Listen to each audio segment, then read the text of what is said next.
Programme. अब जाहिर सी बात है इसमें आयोडीन का नाम है, दैट मीन्स कि आयोडीन से क्या डिफिशियंसी हो रही थी और उसको कंट्रोल करने के लिए कौन सा प्रोग्राम लॉन्च हुआ था। तो एज ए होल अगर हम देखें तो आयोडीन की डिफिशियंसी से क्या होता था। Quite. ग्वाइटर है ना। आयोडीन डिफिशियंसी से जो क्लिनिकल मैनिफेस्टेशन होता था वो इनिशियली में सबसे पहले जो वो आपको मैनिफेस्टेशन के तौर पे ग्वाइटर मिलता था। और इसी के नाम पे, क्योंकि उसका मैनिफेस्टेशन क्या था, ग्वाइटर था, आयोडीन की डिफिशियंसी, तो सबसे पहले जो ये प्रोग्राम लॉन्च हुआ था इसको नेशनल ग्वाइटर कंट्रोल प्रोग्राम के नाम से जाना जाता है। नेशनल ग्वाइटर कंट्रोल प्रोग्राम 1962 में लॉन्च हुआ। और उसके बाद फिर उसी को आगे चलकर रीनेम कर दिया गया national iodine deficiency disorder control programme 1992 में। ये दो प्रोग्राम हैं।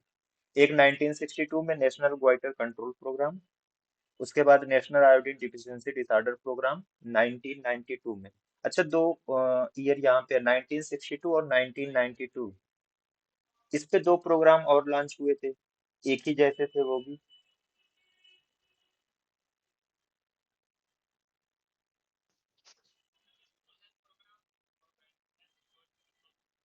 और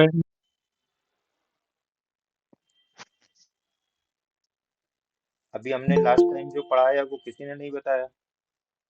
NTP और RNTCP। हाँ, एनटीपी और आरएनटीसीपी ना, तो ये मेजर है। मेरे ख्याल से इस तरीके से तो कभी पूछा नहीं गया है, फिर भी याद होना चाहिए थोड़ा बहुत। कब क्या कौन सा प्रोग्राम आया था, इम्पोर्टेंट कभी हो सकते हैं। अगर मान लीजिए एग्जाम में आ गया तो वो हमारे लिए इम्पोर्टेंट हो गया, हमने नहीं पढ़ा छोड़ दिया। इसमें एक चीज और जो कभी नहीं पूछी जाती, यूजुअली इस तरीके के क्वेश्चन नहीं आते, global iodine deficiency disorder day कब ऑब्जर्व किया जाता है।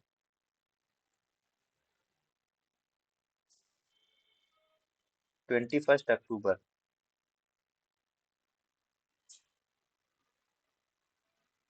21 अक्टूबर को global iodine deficiency disorder day ये मनाया जाता है, ऑब्जर्व किया जाता है आयोडीन डिफिशियंसी के वेग में। तो ये सारी चीजें थी। अब इसके बाद जब ये प्रोग्राम लॉन्च हुआ, ये प्रोग्राम लॉन्च हुआ, ठीक है, आगे बढ़ा, ग्वाइटर से फिर इसका नाम चेंज हुआ। 1992 के बाद ये हुआ, कुछ इंडिकेटर्स लाए गए, कुछ इंडिकेटर्स लाए गए कि जो हमने प्रोग्राम लॉन्च किया है ये सक्सेसफुल होगा नहीं होगा, इसको मॉनिटर करने के लिए कुछ इंडिकेटर्स को यूज किया जाने लगा। उसी से ऑब्जर्व किया जाता था वो प्रोग्राम ट्रैक पे चल रहा है या नहीं चल रहा है, उसमें कुछ लैगिंग है, कमी है, ये जो, तो उसको कहा गया indicators to monitor success of NIDDCP, मतलब national iodine deficiency disorder control programme. कुछ इंडिकेटर्स के, पहला इंडिकेटर जो है उसको नाम दिया गया process indicator. Process indicator, indicator to monitor and evaluate the salt iodisation process. तो बेसिकली जब ये आयोडीन डिफिशियंसी होने लगी तो ये सोचा गया कि इसका सबसे बेस्ट तरीका क्या है, सबसे अच्छा तरीका क्या है इसको प्रिवेंट करने का, जो इजिली हाउस टू हाउस जो है आसानी के साथ पहुंच सके, लोगों को अवेलेबल हो सके। तो सबसे आसान तरीका या सबसे चीप और इजीएस्ट वे जो निकल के आया वो था आयोडाइजेशन ऑफ साल्ट, नमक में आयोडीन मिलाना। अब मेरे ख्याल से इस वक्त जो मोर देन 95% से एबव अगर आप चले जाइए तो हर घर में आयोडाइजेशन वाला साल्ट यूज होता है। तो ये सबसे अच्छा और इजीएस्ट वे निकल के आया कि आयोडाइज कर दिया जाए साल्ट को, और इजिली, क्योंकि खाने में नमक की जरूरत सबको पड़ेगी। तो आसान तरीका था और यही अपनाया गया। इस प्रोग्राम में यही चीज अपनाई गई, आयोडाइजेशन ऑफ द साल्ट, है ना। तो ये प्रोसेस इंडिकेटर में आया और ये कुछ इसके पैरामीटर सेट किए गए कि साल्ट में आयोडीन का कंटेंट कितना होना चाहिए। तो अब ये कितना होना चाहिए, कहाँ पे होना चाहिए, चार जगह लेके आए गए। पहली जो जगह थी salt iodine content at the production site,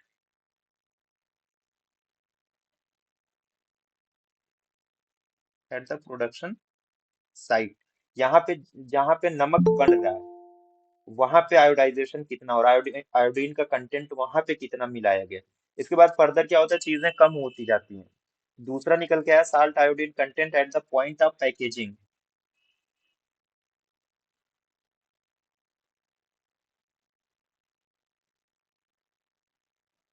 ये होता है ना, कुछ चीजें, कुछ वैल्यूज जो है वो फिक्स कर दी जाती है कि एटलीस्ट मिनिमम क्राइटेरिया ये है कि इतना तो होना ही चाहिए। तो वही चीज थी कि चलिए प्रोडक्शन पे अगर इतना बीच में क्या है, भाई हमारे यहाँ देखिए करप्शन बहुत ज्यादा होता है, मिलावट का खेल हर जगह चलता है, तो यहाँ भी था, डर था कि होगा। तो एक स्टैंडर्ड क्राइटेरिया सेट किया गया कि प्रोडक्शन साइट पे इतना कम से कम होना चाहिए, पैकेजिंग साइट पे आयोडीन का कंटेंट नमक में इतना होना चाहिए। फिर जो रिटेल लेवल पे है या होलसेल लेवल पे है, वहां के लिए अलग क्राइटेरिया हुआ, होलसेल एंड रिटेल्स, यहाँ पे कितना होना चाहिए आयोडीन। और अल्टीमेटली इन हाउस होल्ड्स, जहाँ पे कंज्यूम हो रहा है, जहाँ पे कंज्यूम हो रहा है हाउस होल्ड लेवल पे। और ये चीज जो आई आयोडाइजेशन की, कि आयोडीन का कंटेंट नमक में कितना होना चाहिए, पार्ट्स पर मिलियन में इसको बताया गया, कितना, पार्ट्स पर मिलियन। तो at the site of production, यानी एट प्रोडक्शन साइट, यहाँ पे कहा गया कि मिनिमम जो आयोडाइजेशन होना चाहिए वो 30 पार्ट्स पर मिलियन होना चाहिए। कितना, 30 parts per million. Point of packaging में ये आया 25 parts per million. Wholesale and retail पे 20 parts per million. And last में ये हाउस होल्ड लेवल पे मिनिमम, जहाँ पे यूज हो रहा है कंजम्पशन साइट पे, कम से कम लोगों को जो है एटलीस्ट 15 पार्ट्स पर मिलियन, कितना आयोडीन होना चाहिए, आयोडीन का कंटेंट होना चाहिए नमक में, उनके साल्ट में। तो ये प्रोसेस इंडिकेटर था। सेकंड इंडिकेटर आया इम्पैक्ट इंडिकेटर। इम्पैक्ट का मतलब क्या हुआ, असर।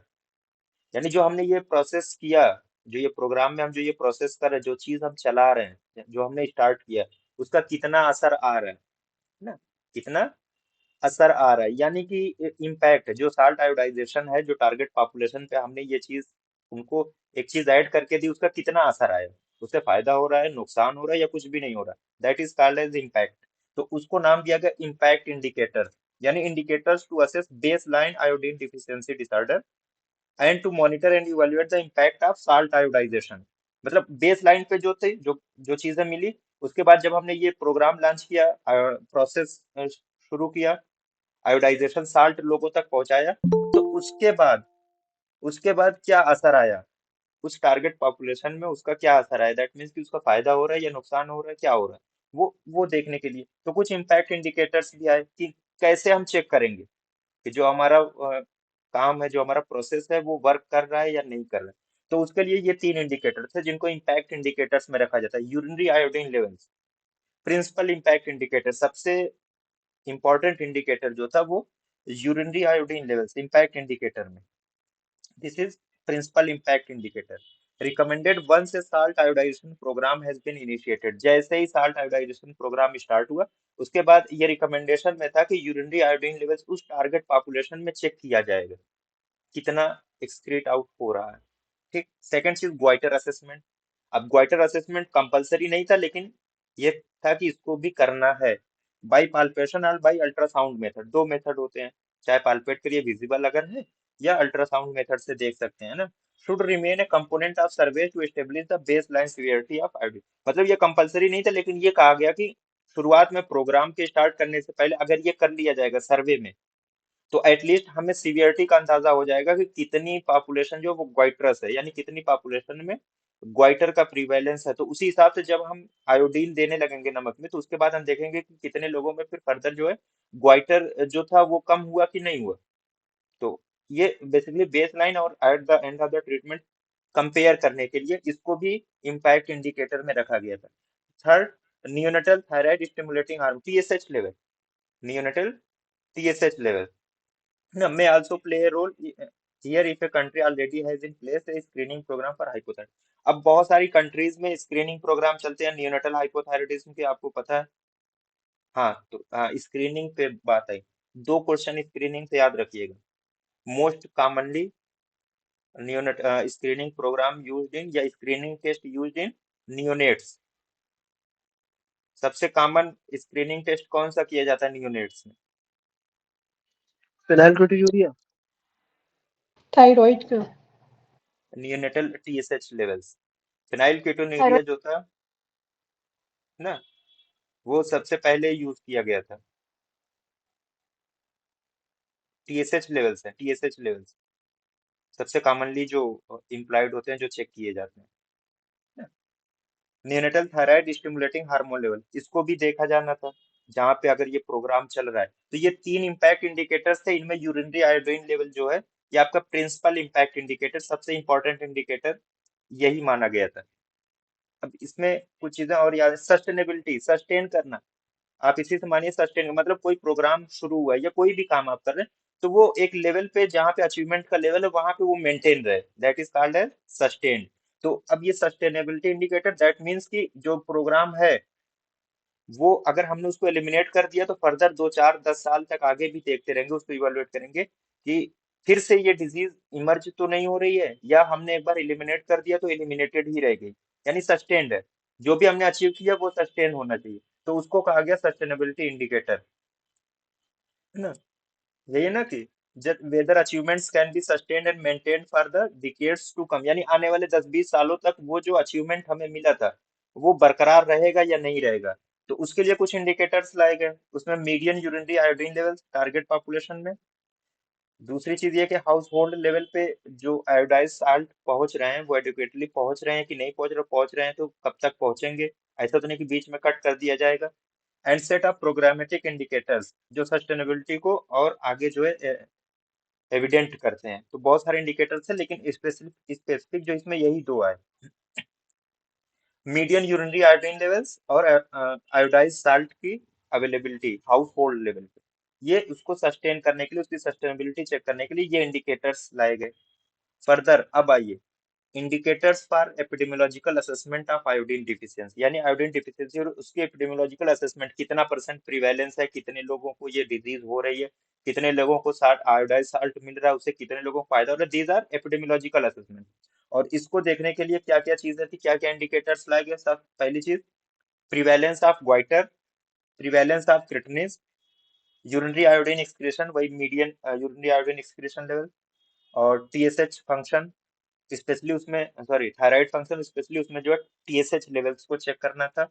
और प्रिवेलेंस ऑफ नियोनेटल हाइपोथायराइडिज्म, जो टारगेट पॉपुलेशन है जहाँ पे आयोडीन डिफिशियंसी है वहां पे नियोनेट्स में कितने परसेंट जो है हाइपोथायराइडिज्म के केसेस पाए जा रहे हैं। ये सारे जो थे ये एपिडेमियोलॉजिकल असेसमेंट के लिए, और on the basis of this assessment जो प्रोग्राम्स होता है उसकी जो पॉलिसी होती है वही फार्मुलेट की जाती है।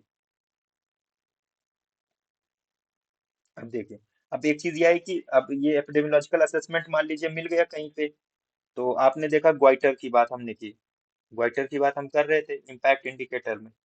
तो अब चाहे वो पाल्पेट्री मेथड से हो या बाई अल्ट्रासाउंड हो, अगर 10% से ज्यादा पॉपुलेशन में ग्वाइटर मौजूद आपको मिल रहा है, चाहे दोनों में से किसी भी मेथड से पाल्पेट करके देखिए या अल्ट्रासाउंड से, 10% से ज्यादा प्रीवैलेंस है तो फिर iodine deficiency is a major public health problem. अगर ग्वाइटर प्रीवैलेंस मोर देन 10% है, 10% से ज्यादा का ग्वाइटर पॉपुलेशन है, सॉरी ग्वाइटर प्रीवैलेंस है उस पॉपुलेशन में, तो आयोडीन डिफिशियंसी को क्लासिफाई किएगा as a major public health problem.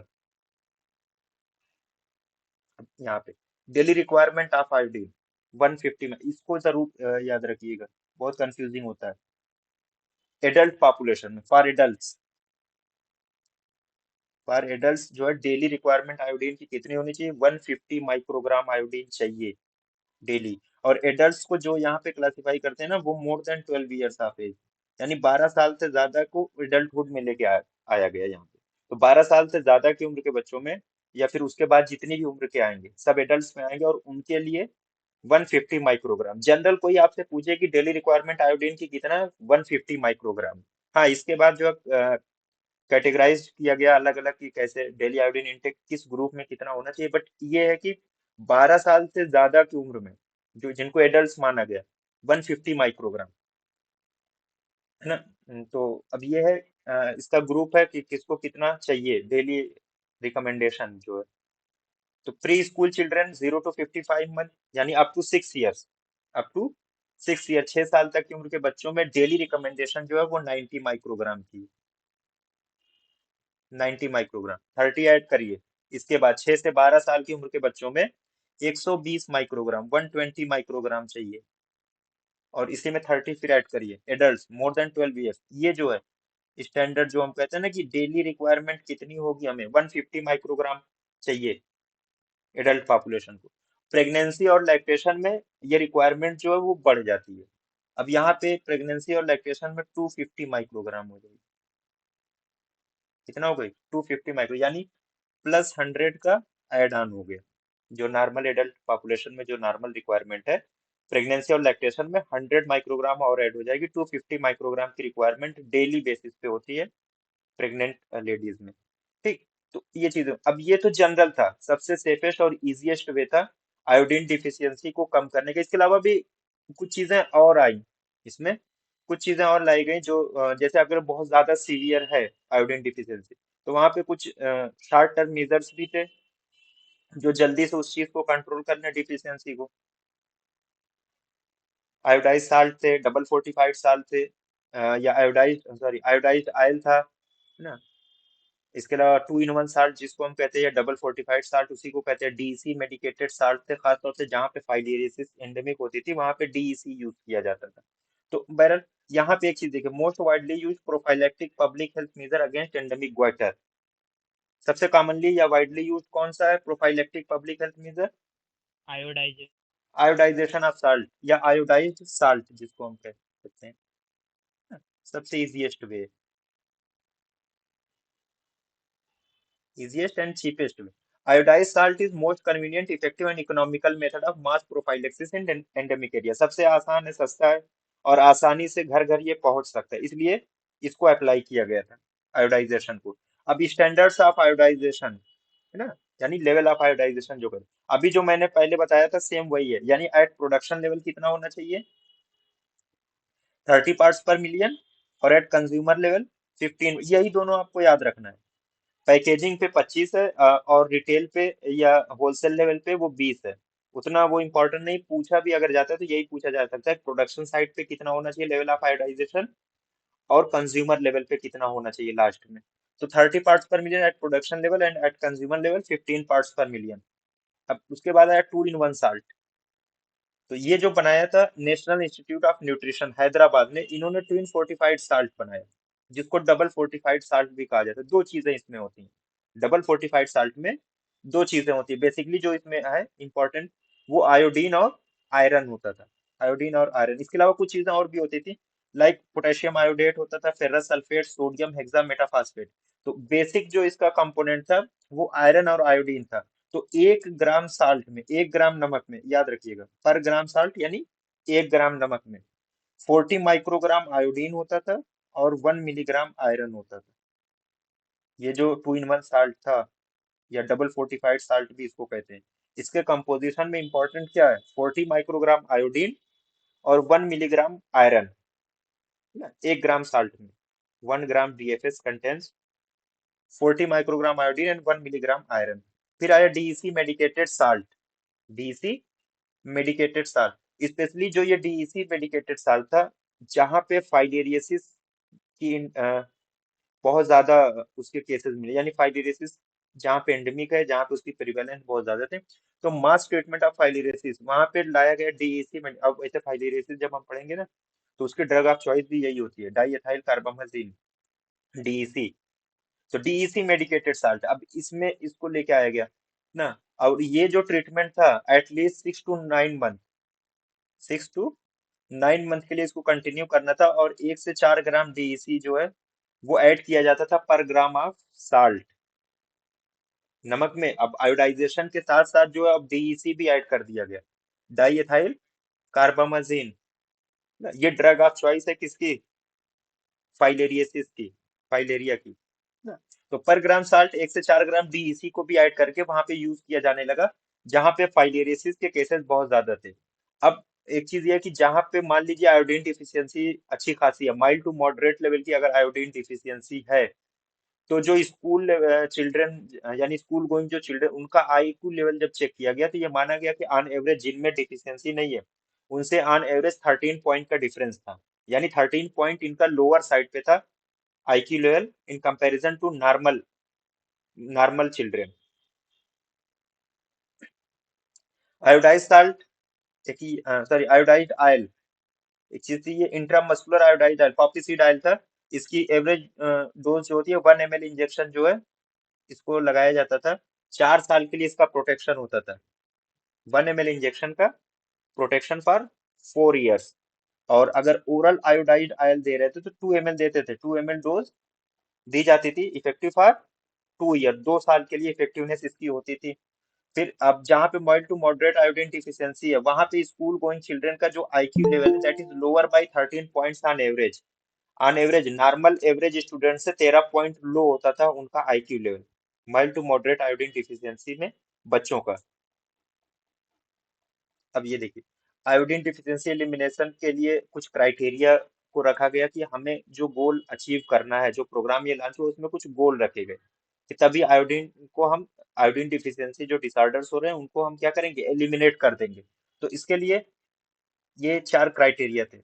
Enlarge thyroid यानी ग्वाइटर वाला प्रोपोर्शन, 6 से 12 साल के बच्चों में ग्वाइटर को असेस किया जाता था बाय पाल्पेटरी मेथड और आइदर बाय अल्ट्रासाउंड। तो ये कहा गया कि जो गोल हमारा होना चाहिए वो लेस देन 5% का होना चाहिए। कितना होना चाहिए? Less than 5%। अचीवमेंट गोल, इतना हमें अचीव करना है। 6 से 12 साल की उम्र के बच्चों में एनलार्ज थायराइड जो है वो कम होना चाहिए। कितना? 5% से कम का उसका प्रिवेलेंस होना चाहिए। Urinary iodine excretion between sorry below 100 microgram पर लीटर। यूरिनरी आयोडीन एक्सक्रीशन यानी यूरिन में आयोडीन का एक्सक्रीशन अगर 100 माइक्रोग्राम पर लीटर से कम, तो ये जो गोल रखा गया था लेस देन 50%, कि लेस देन 50% पॉपुलेशन में ये प्रोग्राम लॉन्च होने के बाद यूरिनरी आयोडीन एक्सक्रीशन लेवल जो है लेस देन 100 माइक्रोग्राम पर लीटर होना चाहिए, लेस देन 50% पॉपुलेशन में। इसको और रिफाइन किया गया, urinary iodine excretion below 50 microgram पर लीटर सिर्फ 20% पॉपुलेशन या उससे कम में होना चाहिए, उससे कम में होना चाहिए। And proportion of houses consuming adequately iodised salt. तो इसके लिए प्रोग्राम को सस्टेन करने के लिए, जो डिसऑर्डर उसको एलिमिनेट करने के लिए जो गोल रखा गया वो मोर देन 90, ये कहा गया कि 90% से ज्यादा घरों में आयोडाइज साल्ट का यूज होना चाहिए, उनको अवेलेबिलिटी होनी चाहिए आयोडाइज साल्ट की। ठीक, ये national iodine deficiency disorder control programme था। अब इसमें, हाँ,